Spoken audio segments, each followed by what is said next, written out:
Shalom. Shalom. Topik dari kelompok 1 yaitu tenun tradisional ulos sebagai simbol identitas masyarakat Batak. Yang pertama, definisi dan ruang lingkup ulos. Ulos yang kita kenal, yang dikenal oleh orang banyak adalah rupa kain. Sementara ulos yang kita bahas di sini adalah ulos yang berasal dari Sumatera Utara yang biasa dikenakan oleh suku Batak Toba. Bagaimana dengan teman yang lain? Silahkan. Ulos sebagai identitas memang ya, itu bagi masyarakat ataupun suku Batak, ulos adalah menjadi satu simbol bahwa menyatakan dirinya adalah orang Batak. Jadi dalam ulos juga kita dapat menilai bagaimana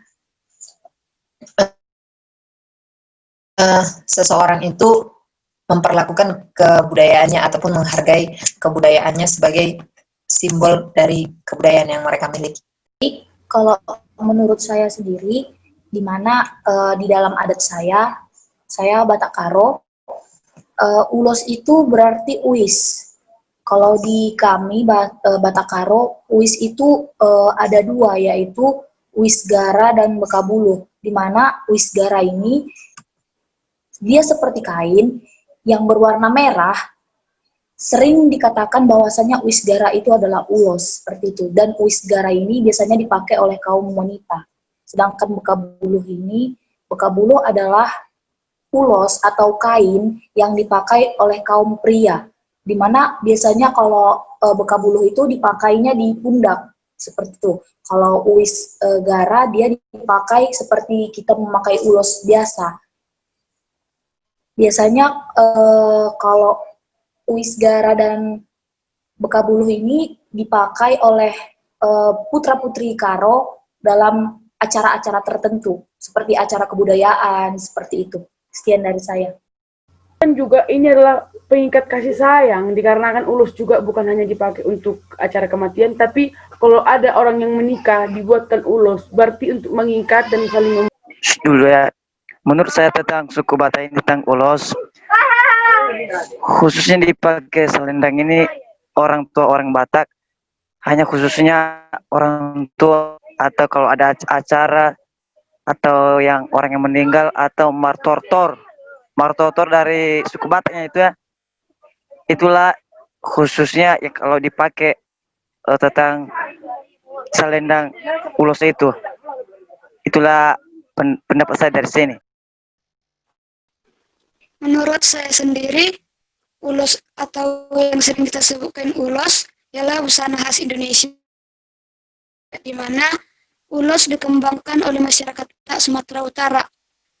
Dan juga ulos dibuat dengan cara tenun, bukan. Menurut saya, ulos memang betul disebut sebagai identitas orang Batak. Kemudian, ulos itu dipakai untuk adat Batak, misalkan dalam satu pesta seperti yang dikatakan saudara bertobat tadi, bukan matortor ya tobat, tapi manortor. Kemudian, ulos merupakan pengikat persaudaraan orang Batak. Begitu menurut saya. Terima kasih. Nah, kalau di kebudayaan saya sendiri, kata uis gara sendiri berasal dari bahasa Karo, yaitu uis yang berarti kain dan gara yang berarti merah. Disebut kain merah karena pada uis gara warna dominan itu adalah warna merah, hitam, dan putih. Serta dihiasi pula dengan beragam tenunan dari benang emas dan perak. Seperti itu. Jadi, untuk maknanya sendiri, di mana pada awalnya kegunaan uis gara itu, yaitu dibuat untuk pakaian sehari-hari oleh kalangan perempuan Karo. Namun saat ini, uis gara hanya digunakan di setiap upacara adat dan budaya Karo, baik dalam pelaksanaan di daerah Karo sendiri maupun di luar Karo. Selebihnya kerap kita temukan dalam bentuk souvenir. Nah, sekarang banyak uis gara yang udah dimodifikasi jadi tas, ikat pinggang, sarung bantal, dan lain sebagainya. Sedangkan bekabuluh sendiri, bekabuluh memiliki ciri gembira, tegas dan elegan. Kain adat ini merupakan simbol wibawa dan tanda kebesaran bagi seorang putra Karo. Dan bekabuluh itu biasanya ditaruh di kepala. Jadi kalau misalnya di acara adat orang Karo, teman-teman ada melihat yang dia warna merah di kepala, nah itu namanya bekabuluh. Itu tandanya yang diletakkan di atas, yang kan diletakkan di pundak juga, diletakkan di kepala juga, gitu kan. Dia memiliki tanda masing-masing, memiliki makna masing-masing, seperti itu. Sekian dari saya. Oke, kalau menurut saya makna dari ulus ini ya, menurut konsep religius, ulus adalah salah satu yang diserap untuk melindungi dengan banyak larangan-larangan. Hal ini didasari oleh proses pembuatan ulos yang mengkor ini sebenang-benang menjadi sepotong kain utuh dengan keahlian khusus. Karena hal itulah ulos dianggap sesuatu yang diberkati dengan kekuatan keramat. Ulus diberikan oleh hula-hula, contohnya untuk borunya, agar sahalanya seperti berkat pindah ke borunya yang dengan tujuan untuk melindungi tondinya, melindungi badannya dan terus si boru. Tondi dari apa itu si boru itu menurut arti ulus itu agar ulus itu seperti melindungi. Itu dari konsep religiusnya. Makna dari konsep religius. Iya, terima kasih. Saya juga sependapat dengan saudara Prima, di mana kalau yang disebut dengan makna ulus itu sebagai pelindung todi. Ada sebuah, jika di adat Batak ada namanya itu di orang Batak 7 bulanan ulus todi.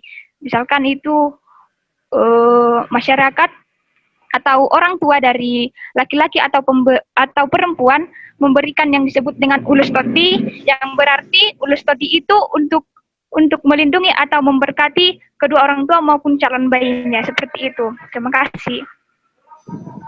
Baik, menurut saya tentang makna ulus ini, makna dari ulus ini menurut saya dari memiliki fungsi simbolik untuk berbagai hal dalam segala aspek kehidupan orang Batak.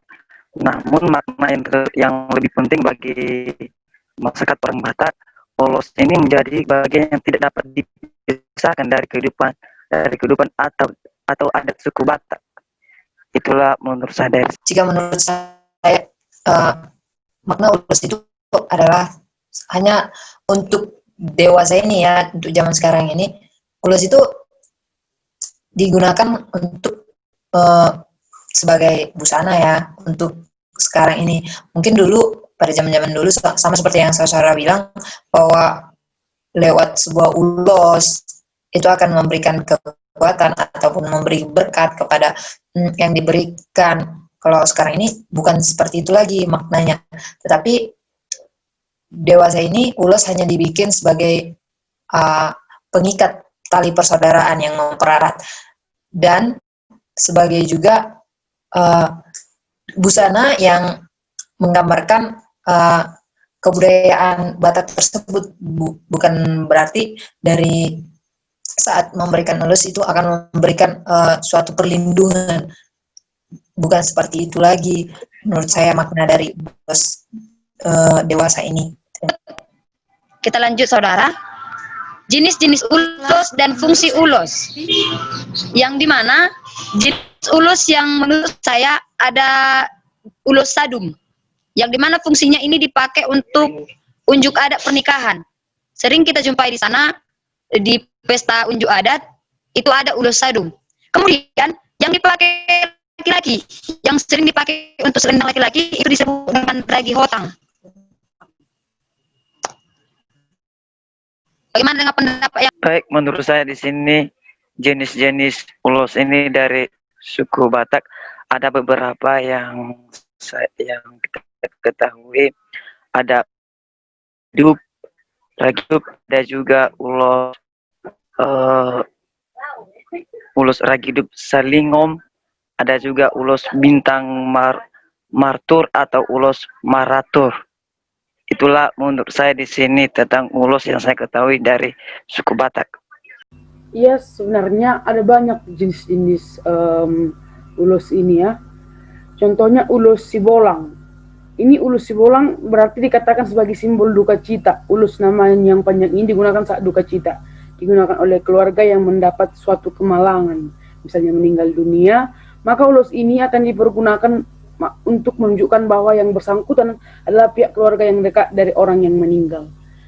Ada dia ulus mengiring. Ulus mengiring ini coraknya dikarenakan ulusnya mengiring karena coraknya saling beriring-iringan. Ini melambangkan kesuburan dan sebuah kesepakatan. Dan juga terkadang juga dalam suatu gereja kan ada acara, apanya juga ulus berbentuk ulus mengiring, kayak cenderamata begitu. Seakan itu menyimbolkan kerjasama. Misalnya datanglah ada pendeta dari luar, ada tamu dari luar datang ke gereja.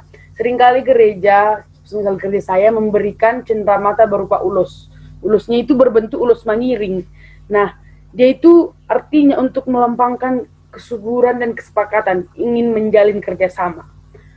Lalu selanjutnya ada ulus ragi hotang, ulus bintang meratu, ada sangat banyak jenis ulus.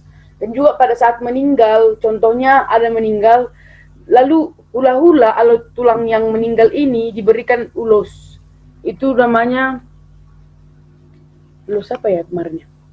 Ulus sibolong kalau salah. Ya, itu diberikan kepada yang meninggal itu, yang berada di peti mayatnya, diberikan oleh hula-hulanya, oleh tulangnya.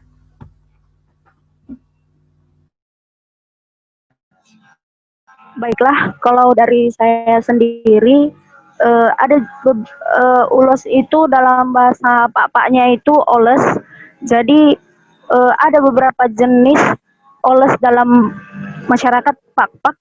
Yang pertama itu oles cuman-cuman, yaitu oles kain yang berbentuk persegi panjang yang mempunyai warna dasar hitam bercorak garis merah putih dan ditambahi dengan hiasan rambu-rambu di kedua ujungnya. Yang kedua ada oles gobar atau selimut, yaitu jenis oles yang paling tebal, seperti selimut lah dia katakan. Terus yang ketiga itu oles sidos, oles yang mempunyai warna dasarnya hitam serta ditambahi dengan garis-garis yang berwarna merah, putih dan juga dihiasi dengan rambu-rambu yang berbentuk persegi panjang. Yang keempat ada ulos pardabaitak, yaitu kain yang berbentuk persegi panjang yang warna dasarnya warna hitam dan ditumbuhi dengan berbagai motif guna untuk mempercantik jenis oles ini. Yang kelima ada oles sori-sori. Yang keenam ada oles madras yang berupa sarung yang mempunyai motif yang berbeda dengan jenis oles lainnya. Yang ketujuh ada oles polang-polang dan yang kedelapan itu ada. Kalau dari kami Batak Karo ada namanya Uis Bekabulu, Uis Gatip Jongkit, Uis Gatip, Uis Nipes Padang Rusuk, Uis Nipes Benang Iring, Uis Ragi Barat, Uis Jungjung-Junjungan, Uis Nipes Mangiring, Uis Tebah, Uis Pemanting, Uis Julus Diberu, Uis Arin Tengen, baru sama Uis Kelem. Kemudian fungsinya apa, saudara Monita? Fungsi dari ulos yang tadi saudara sebutkan. Karena kita membahas bagaimana jenis ulos dan fungsinya. Oke, untuk fungsinya sendiri seperti yang sudah saya katakan tadi, bahwasanya bekabulu ini kan untuk pria dulu ya. Untuk pria dulu itu ada bekabulu, uis gatip jokit, uis gatip. Nah, kalau bekabulu itu ditaruh di kepala sama di pundak. Itu memiliki makna bahwasanya Putra Karo ini megah gitu, karena dia di kepala itu melambangkan mahkota seperti itu kan. Terus dia uis gatip. Nah, uis gatip ini biasanya kalau di acara-acara pernikahan pakai budaya Batak Karo itu dia uis gatip ini dia seperti sarung dia. Seperti sarung. Terus satu lagi itu kan uis gatip jokit. Nah, kalau uis gatipnya sendiri itu dia itu di sininya tuh, di sininya. Kayak ulos juga dia, cuman lebih ke dipakai untuk pernikahan adat aja gitu, pernikahan pakai budaya Karo gitu. Nah, kalau untuk yang dipakai oleh perempuan sendiri, dia ada uis nipes padang rusuk. Nah, kain ini dipakai untuk selendang wanita pada saat pesta. Nah, itu yang di sini. Terus ada uis nipes benang iring. Nah, kain ini dipakai untuk selendang wanita kalau misalnya dalam acara berduka cita dia. Jadi beda dia untuk pesta pernikahan dan beda untuk pesta yang sedang berduka gitu, acara kematian gitu misalnya kan. Terus ada uis ragi barat. Nah, kain ini dipakai untuk selendang wanita pada acara yang bersifat sukacita atau dalam kesehari-harian. Jadi kalau dalam sehari-hari, uis ragi barat ini yang dipakai oleh wanita seperti itu. Baru ada uis junjung-junjungan, di mana kain ini dipakai hanya untuk lapisan paling luar penutup kepala wanita atau tudung. Tudung, kalau orang Karo kan kalau misalnya perempuan itu dia pakai tudung yang menjulang tinggi ke atas. Nah, untuk pelapis tudung itu tadi, nah, itu dipakai uis junjung-junjungan. Terus uis nipes mangiring, di mana kain ini dipakai wanita Karo sebagai selendang bahu dalam upacara adat buka cita. Nah, ini sama tadi seperti uis ragi barat, uis nipes benang iring, itu sama-sama uis nipes mangiring. Terus ada juga dia uis tebah, di mana kain ini dipakai wanita Karo lanjut usia. Nah, ini dipakai sama yang orang tua yang sudah lanjut usia, seperti yang dia sudah jadi karo-karo, jadi tigan, jadi piting, pokoknya dia yang sudah memiliki cucu gitu kan. Terus ada juga uis pemanting, di mana kain ini dipakai pria Karo sebagai ikat pinggang. Nah, ini dipakai apa? Dipakai diikat di pinggang dia, seperti itu kalau dalam acara-acara kebudayaan Batak Karo seperti itu. Terus ada juga dia uis arinteng, di mana uis ini dipakai sebagai alas piring. Kalau misalnya kita mau bayar hutang adat gitu kan, di mana piring kita itu kita alasi pakai uis arinteng. Nah, di situ nanti kita bikinlah apa yang mau kita kasih kepada hula-hula kita seperti itu. Terus yang terakhir itu uis kelam-kelam, di mana penutup kepala uis kelam-kelam ini penutup kepala wanita Karo waktu ada pesta guro-guro. Jadi beda dia warna tudung untuk pesta pernikahan, warna tudung untuk pesta duka cita, dan beda dia warna tudung untuk pas lagi pesta kerja tahun seperti itu. Seperti yang kita tahu di kebudayaan Karo itu ada dia satu kebudayaan yang dilakukan dalam 1 tahun sekali yang dikenal sebagai pesta tahunan atau pesta gendang guru-guru. Di dalam suku Batak Toba, ulos ada tata cara pemberian ulos kepada pesta, contohnya pernikahan tadi. Dan dimana ketika adanya pernikahan,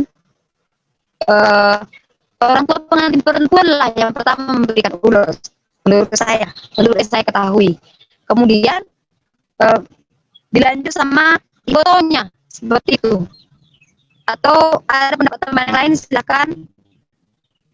Ya, saudara Monica, memang apalagi kita suku Batak Toba, orang tua dari wanita dulu yang memberikan ulos kepada pengantin. Memang dikarenakan mungkin karena mereka mungkin akan seperti melepas putrinya, memberikan putrinya ke pihak laki-laki.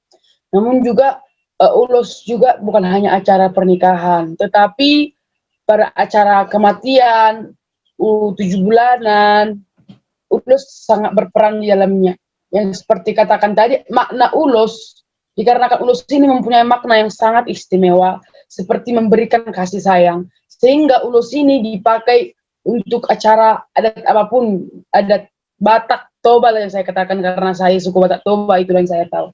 Seperti 7 bulanan diberikanlah kepada si ibu yang hamil, lalu diberikan kepada orang yang meninggal, ulos apa ya? Tudung.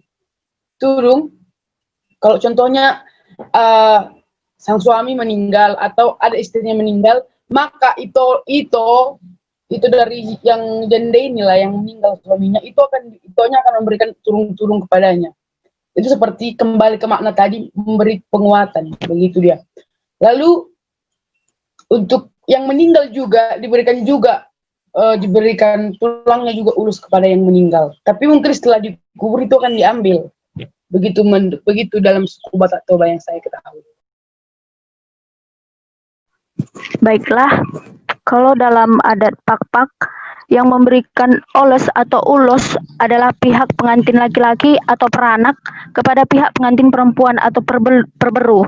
Jadi artinya adalah sebagai balasan kepada orang tua pengantin perempuan atas jasanya selama ini dalam merawat putri mereka, di mana oles tersebut dapat memberikan kehangatan bagi orang tua pengantin perempuan. Pada waktu ulos ini diberikan pada waktu adat pernikahan.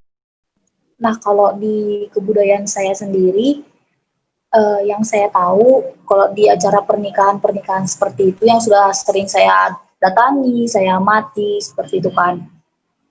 Kalau di dalam adat Karo itu dia nggak memberi ulos atau yang seperti kita tahu uisgara gitu kan. Dia nggak diberi ulos, tapi diberi kain panjang seperti itu. Jadi yang memberikan kain panjang ini sama seperti yang dikatakan Saudari Karin, itu diberikan yang pertama kali oleh pihak laki-laki kepada pihak perempuan seperti itu. Jadi pertama pihak laki-laki yang memberikan kain panjang kepada pengantin, diikuti oleh keluarga pihak laki-laki. Setelah keluarga pihak laki-laki selesai, barulah dimulai oleh pihak perempuan seperti itu. Tapi itu yang saya tahu, bahwasannya dalam acara-acara kebudayaan seperti itu, di kebudayaan saya tidak diberikan ulos, tapi kain panjang seperti itu. Dalam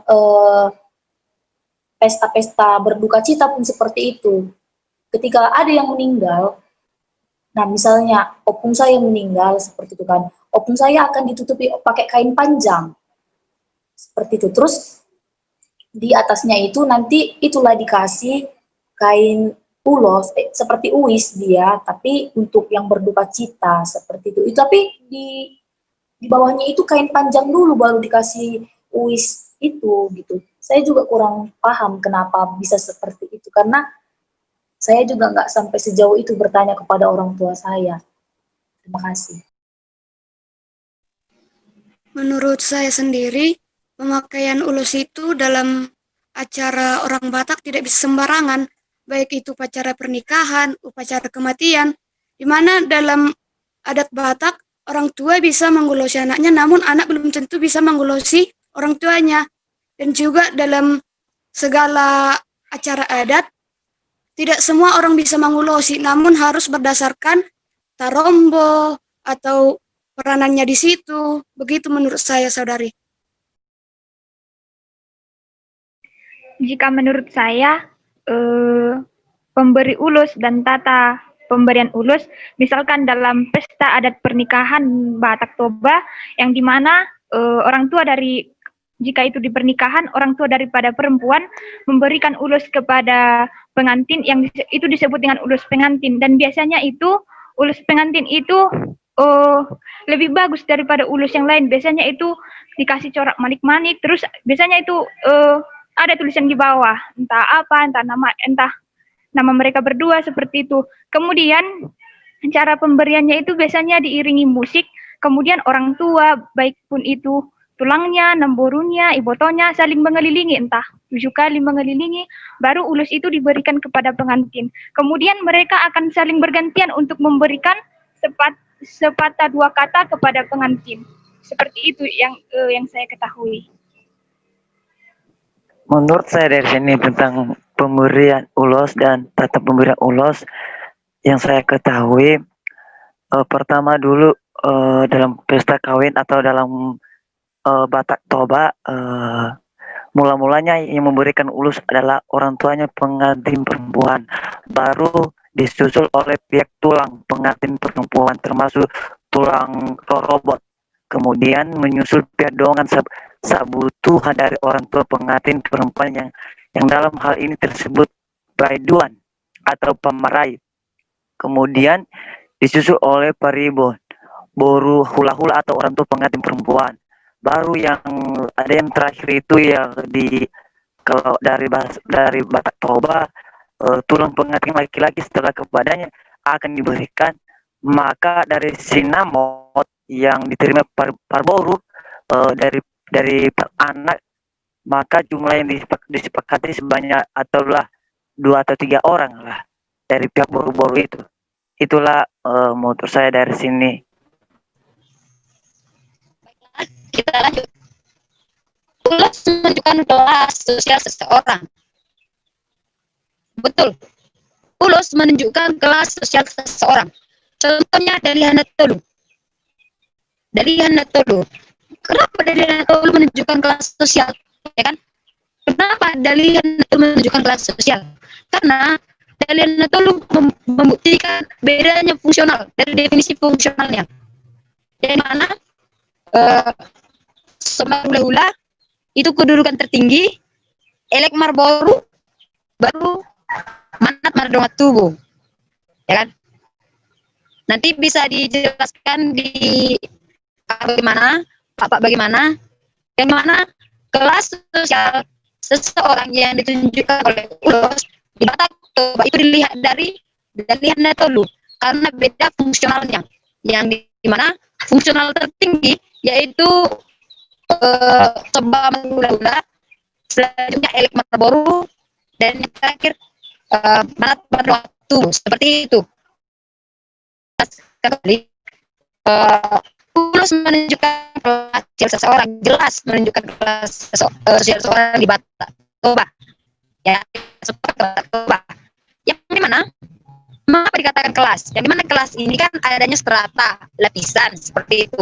Kita lihat dalihan dulu. Dalihan Natolu ini yaitu Somba hula-hula, Elek Marboru, Manat Mardongat Tubuh.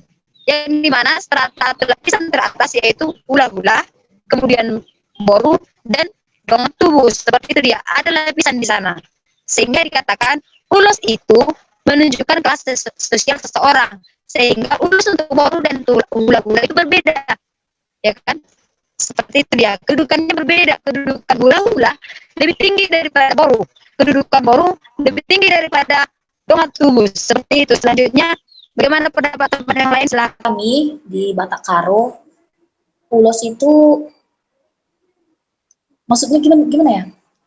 Ulos ini tidak terlalu menunjukkan kelas sosial atau kedudukan seseorang di suatu acara seperti itu. Tapi yang membedakan atau yang membuat kelas sosial atau perbedaan di satu acara itu, dimana kalau misalnya hula-hula atau sama kami namanya kaling bubu, dimana kaling bubu itu duduknya itu di tikar yang warna merah. Nah, jadi bukan ulos ini yang membeda-bedakan atau yang membuat status atau kelas sosial di dalam suatu acara, tapi warna tikar.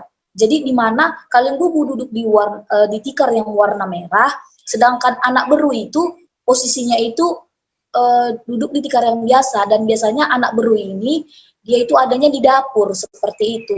Jadi kalau untuk ulos yang menunjukkan kelas sosial seseorang atau perbedaan strata, kalau di budaya Karo itu tidak ada seperti itu. Karena yang saya tahu semua ulos itu sama yang dipakai oleh pihak laki-laki, sama yang dipakai oleh pihak perempuan. Tidak ada penunjuk bahwasannya dia pakai, misalnya nih dia pakai ulos warna merah, berarti dia kaling bubu. Nggak ada seperti itu gitu. Dimana di sana semua kaling bubu pakai bekabuluh, sedangkan anak beru juga yang laki-laki pakai bekabuluh gitu. Cuman yang membedakan posisi atau kelas sosial mereka, di mana kaling bubu duduk di tikar yang berwarna merah yang sudah disediakan secara khusus oleh pihak yang membuat acara seperti itu. Terima kasih. Tata cara pembuat ulos ini dikelompokkan kepada tenun maupun pabrikan. Tata cara pembuatan ulos, bagaimana tata cara pembuatan ulos yang dulu sama yang sekarang. Kemudian modifikasi ulos, ya kan? Modifikasi ulos yang dimana adakah perubahan ulos yang dulu dengan sekarang, seperti itu, dari cara penggunaan, dari cara modelnya, seperti itu kan. Kemudian adakah yang kita tahu inovasi baru dalam pembuatan ulos jenis baru? Adakah yang kita tahu inovasi baru dalam pembuatan ulos jenis baru? Oke, menurut saya tata cara pembuatan ulos, karena saya bukan ada di dalamnya, tapi di daerah saya pembuatan ulos hanya satu tenun ulos di sini, di daerah saya, di daerah Jumatogu, hanya satu tenun pembuatan ulos. Saya lihat di sana, yang dimana benang disatukan dan diolah menjadi ulos. Itu yang saya ketahui. Kemudian modifikasi ulos yang kita tahu sini sering digunakan dalam wujud adat pernikahan, ya kan, duka, ya, atau kemalangan, seperti itu kan. Sementara sekarang di era modern ini ulos sudah dipakai sebagai menjadi satu apa ya, jadi dress, rok, seperti itu.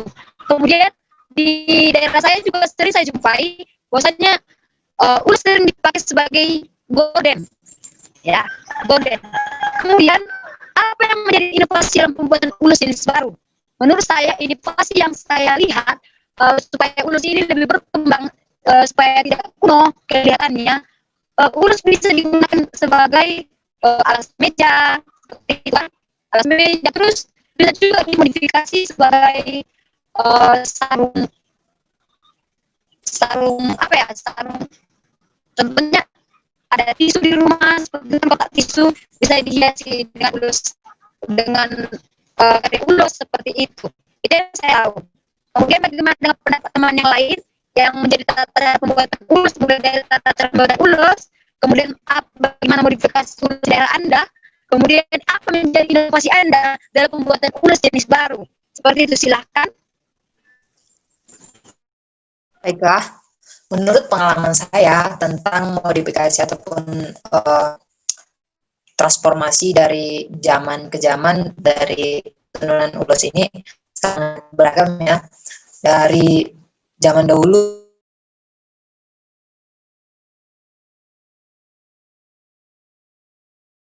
terus melakukan berbagai hal-hal, bisa juga sampai kepada hal-hal mistis. Tapi untuk sekarang ini, untuk menghasilkan sebuah tenun itu tidak melalui ritual-ritual seperti itu lagi. Dan untuk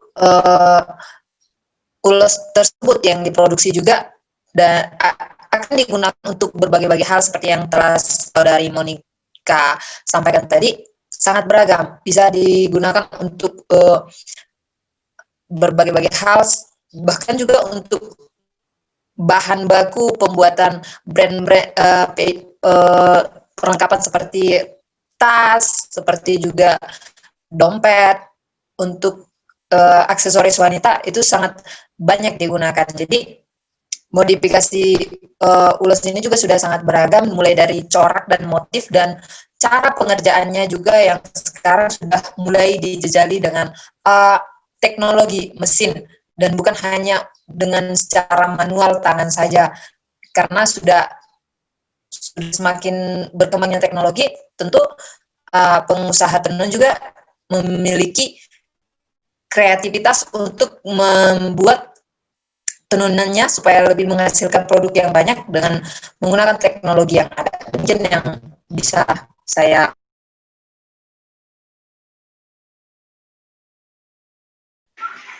Ya, kalau dari saya sendiri ya, kalau cara pembuatan ulos, saya lebih setuju dengan tenun daripada pabrik. Karena kalau tenun itu bisa atas kemauan awak sendiri, dan kemauan awak lah. Kalau sedangkan pabrik itu kan pembuatannya cepat, tetapi tidak sesuai dengan kita inginkan. Jadi kalau bisa, cara pembuatan ulos ini lebih baiknya dengan cara ditenun. Tapi kalau mau simple, bisa di pabrik, bisa kita dapatkan di pabrik. Kalau bicara dengan modifikasi ulos, saya masih belum tahu sih apa itu ulos. Kalau saya melihat, ulos itu sama semua, nggak ada yang membedakan. Itu dari saya ya. Jadi kalau dibilang baik atau tidak,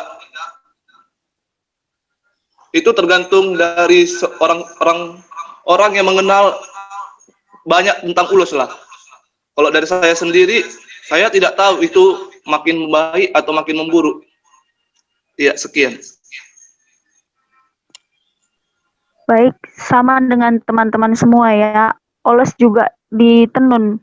Jadi sekarang ini oles tidak hanya sekedar selendang atau kain yang dipakai untuk pesta atau upacara adat kematian ataupun upacara pernikahan seperti pada adat Pakpak atau adat Batak lainnya, tapi sekarang oles sudah didesain dengan berbagai jenis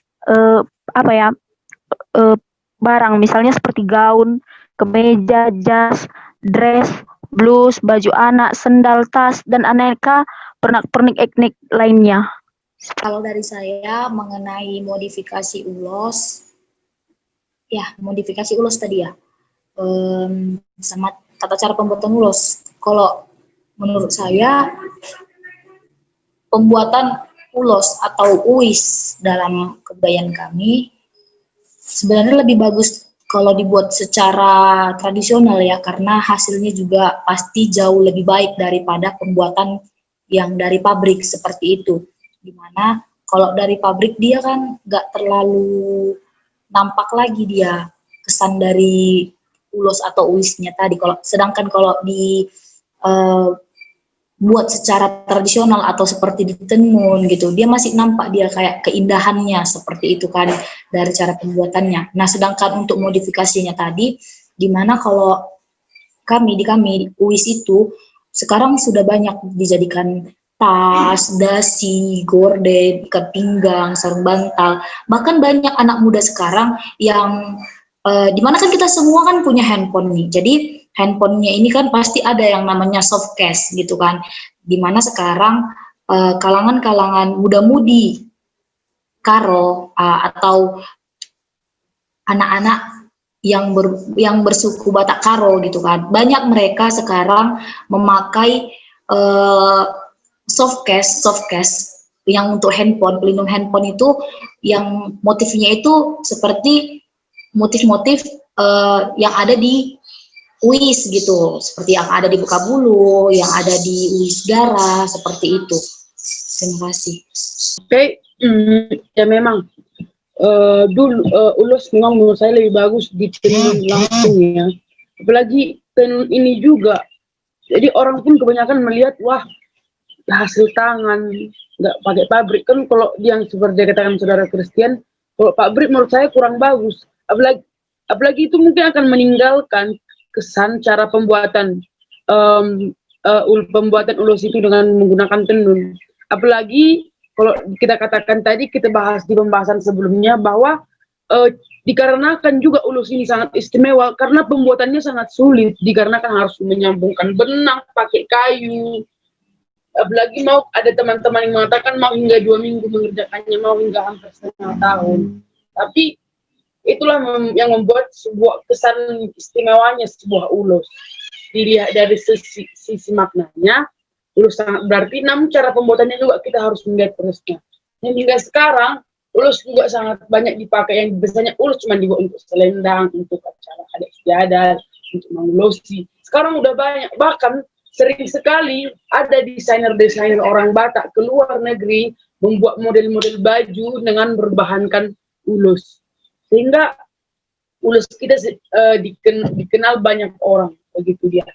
Dan juga ulos sekarang juga sangatlah bagus-bagus ya, tapi tidak meninggalkan motif yang lama.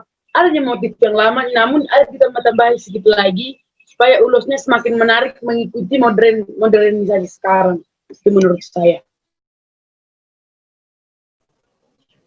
Baiklah, kita lanjut.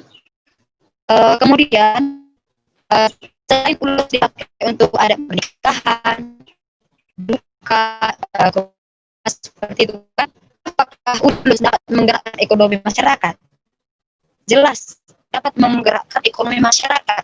Kita lihat yang punya usaha tenun, ya kan? Satu ulos bisa sekitaran jutaan harganya, sehingga mengoleksi atau bekerja di usaha tenun saja bisa menghidupi satu keluarga, seperti itu dia. Sehingga ulos ini dapat menggerakkan ekonomi masyarakat itu sendiri, karena ketika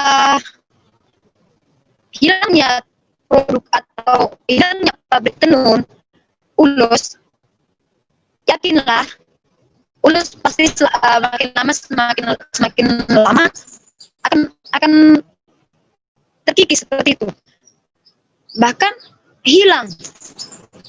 Ya sangat benar yang moderator tadi katakan bahwa ulus ini sangat mendukung perekonomian. Apalagi kalau ulus pernikahan dijahitkan oleh tenun tradisional itu sangat mahal harganya, sangat tinggi harga jualnya, dikarenakan motifnya lebih bagus, tenunnya rapi, sehingga banyak peminatnya.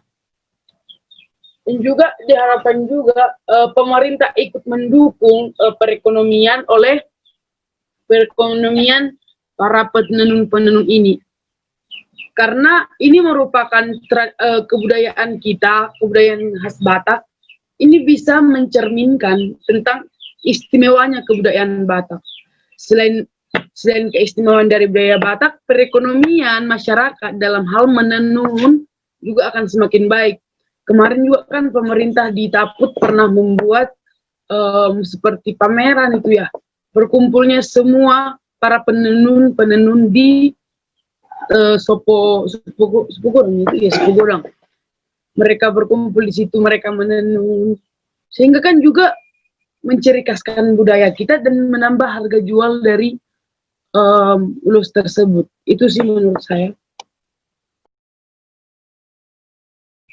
Jika menurut saya, ulus dalam menggerakkan ekonomi masyarakat, ya jelas tentu ya.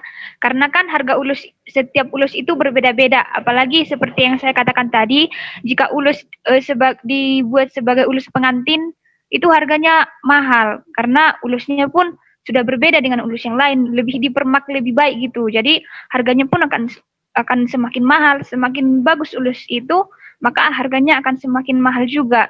Kemudian kalau menurut saya di masa pandemi sekarang ini ya, ulus itu sudah sangat jarang itu lakunya, karena biasanya kan kalau misalkan orang Batak berpesta itu memesan ulus itu sangat banyak sekali. Namun karena sekarang dalam pandemi COVID, jadi ulus itu kurang aja gitu peminatnya. Namun yang setahu saya, ulus itu jelas bisa menambah perekonomian masyarakat karena harganya itu berbeda-beda, bisa ber2 jutaan dalam satu ulus seperti itu.